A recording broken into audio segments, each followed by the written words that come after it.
مارتین در 4 فصل.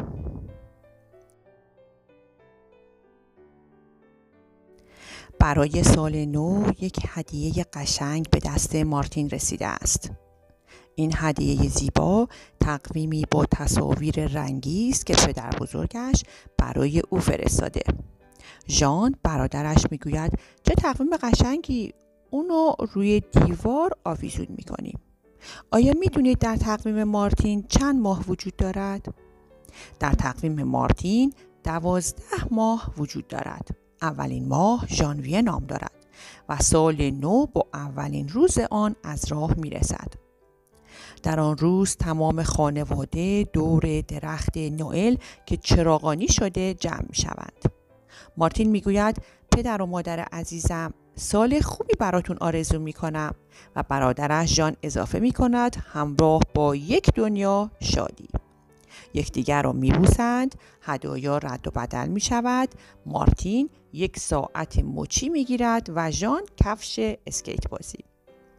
و هدیه‌ای که نصیب پاتاپوف می شود 1 سبد زیبا همراه با 1 نازبالش است.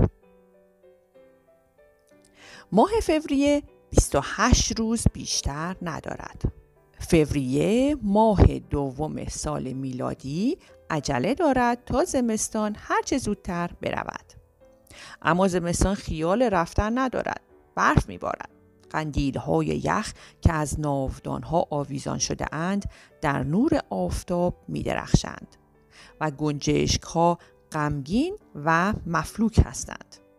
مارتین 1 لانه چوبی کوچک در باغ جای داده تا پرنده‌ها سرپناهی داشته باشند.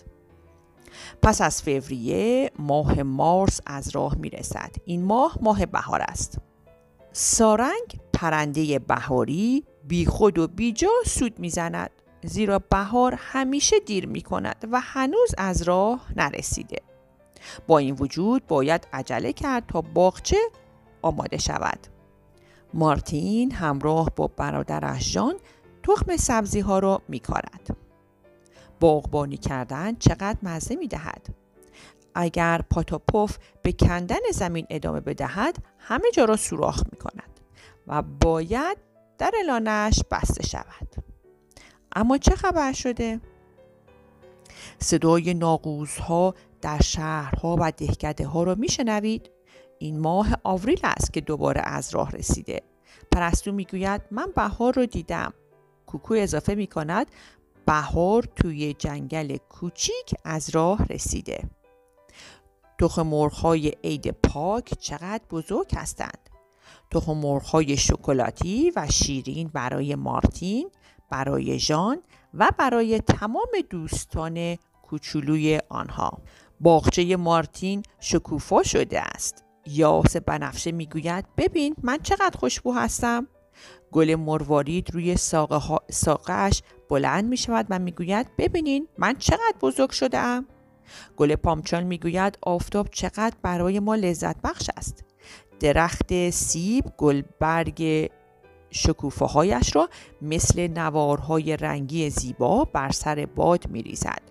جوجه ها دنبال پروانه ها میدوند. مارتین و ژان به باغ آمده اند تا برای غافلگیر کردن پدر و مادرشان از این گلها بچینند و 1 دسته گل زیبا به آنها هدیه بدهند. ماه زیبای می آمده است. در ماه می گلها، چشمه‌ها، پرندگان و همه طبیعت مسرور و شادمان هستند. امروز روز مادر است. مارتین و ژان در سالن دسته گل بسیار زیبایی از گل نرگس به مادر عزیزشان هدیه می‌دهند. مارتین مادرش را از صمیم قلب در آغوش می‌گیرد و می‌گوید همیشه دوستت خواهیم داشت. حالا ماه ژوئن است. روزهای ماه ژوئن طولانی است، آفتاب سوزان است. کشاورز علوفه را درو می‌کند. هوا گرم است، گرم و داغ. فصل تابستان از راه رسیده. پاپا نیمکت و چتر آفتابی را از انبار بیرون آورده. مارتین لباس نازکش را به تن کرده و کلاه حصیری به سر گذاشته است. گلها تشنه هستند و باید به آنها آب داد. تمشک‌ها دیگر رسیده‌اند و کاملا قرمز شده‌اند. گیلاس‌ها شبیه گوشواره هستند. مارتین و برادرش از درخت گیلاس بالا رفتند و آن بالا باد لابلای برگ‌ها آواز می‌خواند و آفتاب می‌رقصد. بیا سبدهامون رو پر کنیم و فردا همراه مامان برای زمستون مربا درست کنیم. ماه ژوئیه از راه رسیده است. زنده باد تعطیلات. پدر مارتین یک کاروان خریده. کاروان یک خانه کوچک است که پشت ماشین بسته می شود تا وقتی در سفر هستند بتوانند توی آن بخوابند. مارتین، ژان، پاتاپوف تمام خانواده می خواهند به کوهستان بروند و آنجا بمانند. جاده از جنگل می گذرد و با دهکده ها قایم موشک بازی می کند. آن بالا در کوهستان چوپان کوچولو از گله‌اش مراقبت می کند. تنداب رودخانه بالا و پایین می رود و بز ریشبزی روی سنگ ها می پرد و چانه اش را تکان می دهد. در ماه اوت خرمن در دره رسیده است. کشاورز گندم ها را درو می کند و آنها را دست دسته کنار هم می چیند. انگار کلبه های کوچولویی ساخته که سقف پوشالی دارند و سوراخی که می شود از آن داخل کلبه شد. در دامنه کوه همه جا می شود این کلبه ها را دید. دوست داری قایم موشک بازی کنیم؟ مارتین و ژان هرگز انقدر تفریح نکردند. امروز یکی از روزهای زیبای تعطیلات است. و حالا پرستوها روی سیمهای برق جمع شده اند. زمستون داره از راه میرسه. موقع رفتن شده. سینه سرخ میگوید من میخواهم بمونم. باغبان انگورها را میچیند، در خمره میریزد، زنبور در باغ وزوز میکند. آن پایین در جنگل سنجاب برای آذوقه زمستانش فندق جمع میکند. پاییز از راه رسیده. ما در ماه سپتامبر هستیم.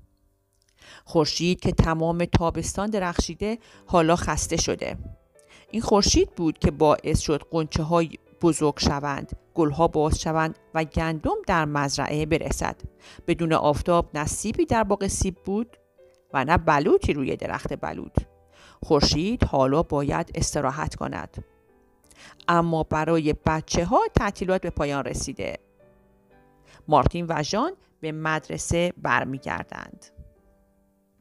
در این مدت پاتاپوف در دشت و مزرعه ها به این طرف آن طرف می دود.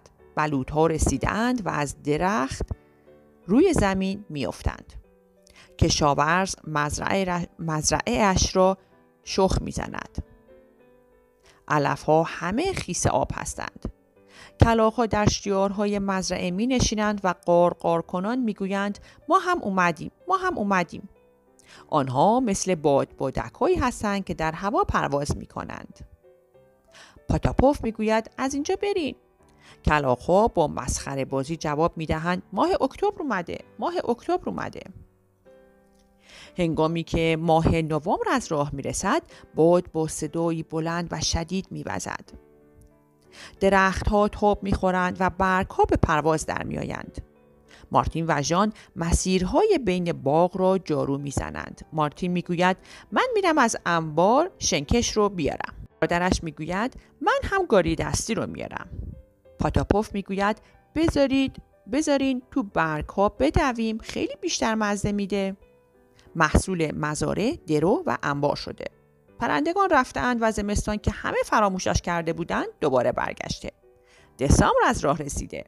جشن کریسمس نزدیک است و یک بار دیگر درخت صنوبر چراغانی شده را توی ویترین بازار بزرگ افراشتند. مارتین و ژان هرگز از نگاه کردن به اسباب بازی ها خسته نمی شوند. اون لوکوموتیو رو میبینی با باتری کار میکنه. هلیکوپتر رو ببین. اون عروسک رو ببین کنار اون دلقک خیمه شب بازی. ببین چقدر خوشگله. فکر میکنی یک دونه از این عروسک ها نصیب من بشه؟ در زمستان برف روی پشت بام ها، پیاده روها و در باغ ها میبارد. باد سرد میان درخت ها زوزه میکشد. مارتین و ژان برای اینکه گرم بشوند یک آدم برفی درست کرده اند.